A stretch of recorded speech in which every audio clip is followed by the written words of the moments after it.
dead straightforward. Get your knife in between gills here. There's an artery that runs through there, or a vein or something. Put it in there and just cut that.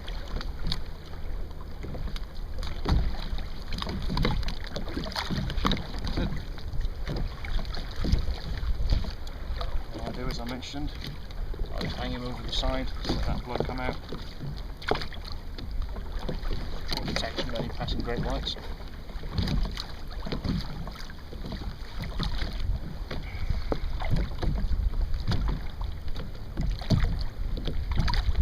All the blood's out of this thing because I've got a couple of plugs in the back of the tank there, and I don't want carwide blood all over everywhere.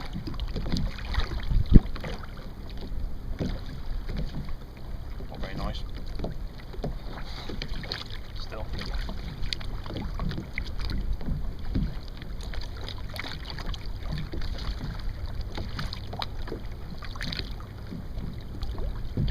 Anyway, this will take a while. You've seen all you need to see on this, so back to the action shortly. Okay, one more. That took off quite hard actually when that hit the bait. Don't know what it is yet. Feels like nothing. I think it's a carwai. There it is. I can see it coming to the top.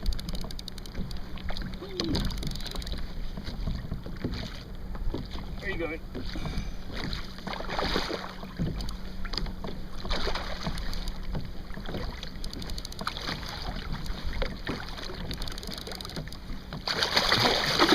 Whoa, that's magic. Never ever tire of catching carwai. And my little soft plastic outfit, they are fantastic fun. That's why I mentioned soft plastic outfits. I've got a couple. I've got a real nice full carbon one, which I don't actually use a lot, to be honest, because I had another high carbon outfit as well that was only about 6 foot long. I snapped the tip off of. It's a real problem on a kayak because you're always at risk of what's called high sticking the rod, which is something like maybe you can see here, I don't know. Where you've got a lot of bend on the tip section. These rods I'm using here are carbon composite. They're carbon towards the bottom and then they blend into a glass tip, so they're unbreakable in all intents and purposes. Try and do what I'm doing here, high sticking it on a carbon rod and it'll just snap like it's a twig. Don't care how strong it is. So generally speaking, when I'm soft plastic fishing on the kayak, I'll not use the expensive carbon. I'll go for a composite or a fiberglass rod. I've got a really nice ugly stick which I managed to pick up a while ago, which is 5 foot 8, 6 foot, something like that, which is ideal for the length of a kayak. It's about an 8 to 12 pound rating. I know it's a bit heavier than a standard rod, only slightly, because they have quite a nice feel to it, the carbon rod does, but works well for soft plastic fishing. Not quite as sensitive again as a carbon rod, but at the end of the day it ain't going to snap. I can catch anything I want on that and it's never going to bust. Anyone that knows ugly sticks know that they are pretty much unbreakable. So just a point there on soft plastic fishing on a kayak. Be very careful of the longer expensive carbon rods which you can pay $200–300 for. Very fragile when they're high sticked. They're designed to be bent at a shallow angle, not from the tip straight down, as you often will have on a kayak as fish get closer to you.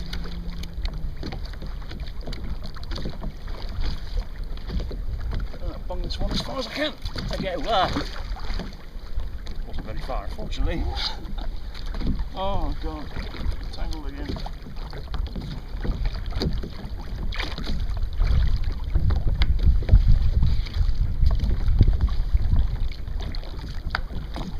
I'm going to catch a fish on the other rod now, just to make sure that it works.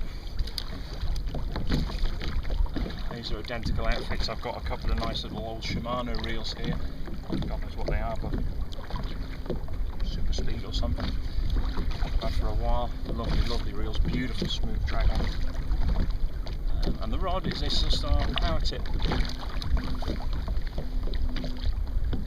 5.7 metres, 5'6", 6 to 10 kilo. Best rod I've ever had, that is, for a kayak. Light, strong, bendy, land anything you can catch. Okay. Right, back in a bit. It's been about 10-15 minutes or so since the last fish, maybe a bit longer. Things have quietened off now, the tide's just dropped a touch as well.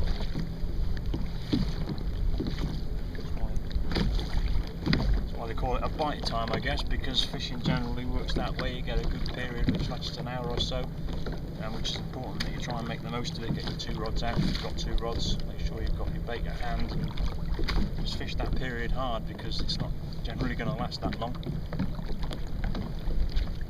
Probably get another bite time hopefully some point during this tide. What's tempting to do now is to up anchor and move, but I generally try and avoid doing that because we're fishing over sand. There's no structure to attract the fish as such, so you're dependent on the fish coming to you, which is why it's crucial to have a burley line out there at all times. There should still be enough in there. We've got a 1.5 kilo sausage thingy in there though, but should still be enough in there. You generally get about 4 hours or so out of a burley bomb of that size before it uses itself up. So yeah, I try generally to pick a spot and stay there and let the burley do its job and bring the fish to you. Even if it takes a couple of hours to get any action, I'd rather do that than move around over the sand all the time, trying to chase fish that you can't see. It's followed a standardish kind of a pattern really, this little trip, because I often find that the first hour or two, maybe hour and a half of the initial tide, when it's just turned off the slack and you get a good push through for an hour or so, is generally the best time to fish. Slack tide itself is a very poor time. There's nothing moving down the bottom, there's no food being moved around, the burley's not going anywhere, fish are inactive anyway. And now that tide has just slackened off a little bit. I don't know what the tide height is for today, but it doesn't feel like a particularly big tide. I've been out here before in admittedly perhaps 20 metres, and it really has pushed through, and you need an 8 ounces of lead to stay on the bottom, and you can just see the water going past you at a rate of knots that reminds me a bit of the Bristol Channel back home, but I shouldn't say that, I'm home here now, am I? So yeah, I'll just carry on waiting, see how we go, change the baits every 15 minutes, make sure they're fresh, so if we get any more action before we finish. Okay, it's been a bit of a break in the action. I had a check of the burley bag a minute ago, but it's a Kayak burley line a minute ago just to see what the state of play was there, and yeah, it's pretty empty.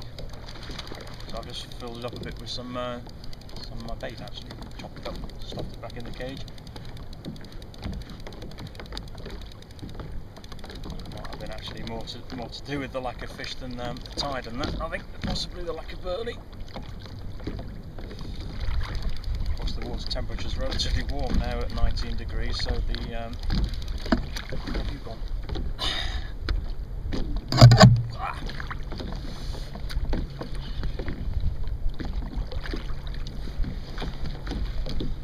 Yeah, so the burley isn't going to last as long in the water until it disperses. So I think that was my problem. Where are you? Got a fat one by the feel of it. Oh no, he's got me with a line.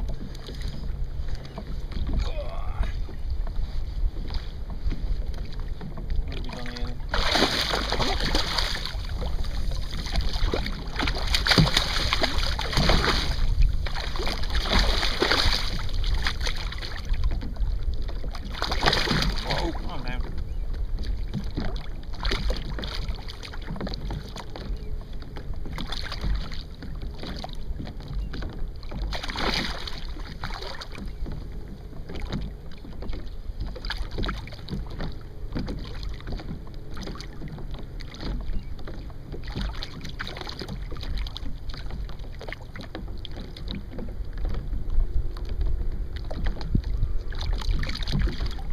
Going on with the braid there, but I'll sort that out in a moment.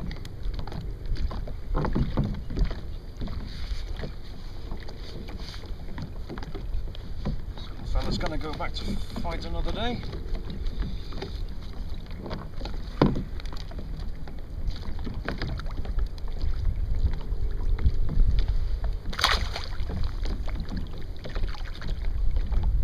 See you later.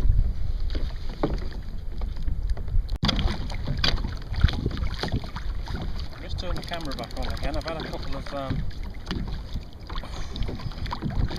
little pennies, but this one's just taken off at a rate, and I felt that it's worth putting a camera on to see what we've got here. Shit. Seems to have picked up the other line at least, possibly by the feel of it, the burley. Oh, some weight there. Staying deep and it's nodding, so it's not a car white.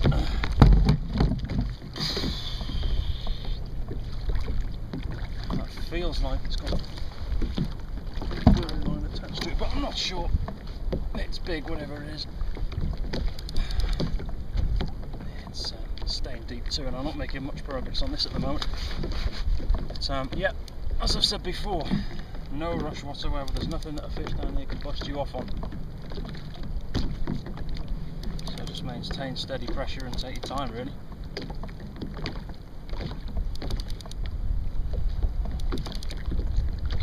I don't know whether I've got the burley line on the end of here or not. I don't think I have, because I can see it on the sounder.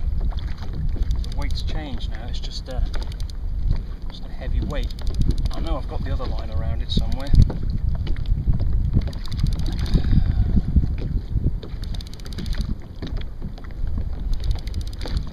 Interested to see what this is. I can only imagine that it's a snapper.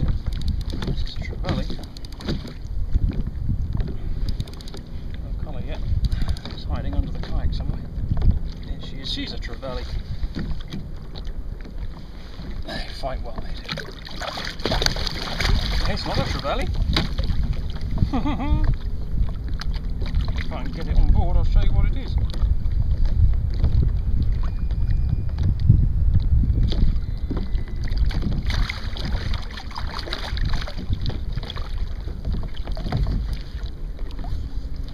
There you go.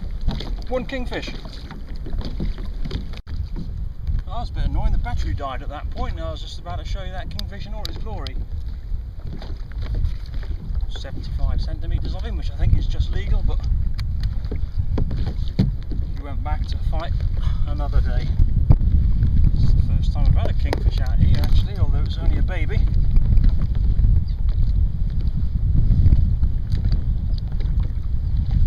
Interesting to see if there's any more.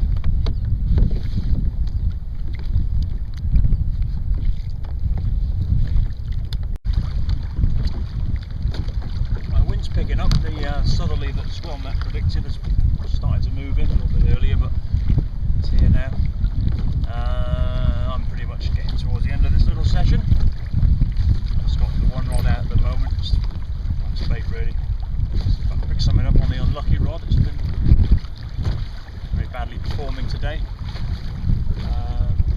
Yeah, so we've done quite well really. Had a nice water snapper, gurnard, a few carway, that little rat kingy as well. Just goes to show that when you fish Wellington, you've got to take the conditions as you find them, but those small windows of opportunity that arise with this weather, you have to seize on. Like I say, we've had a few days of strong northerlies that would have made this area unfishable, and in a couple of hours this southerly is going to pick up to a point again where it'll be totally unfishable. So we've had a small window this afternoon to get out and catch some fish in ideal conditions, and that's what we've done really. So yeah, I'll just give this a few more minutes and then we'll head back, and if there's any light left we'll have a look and see what we've caught in the hole.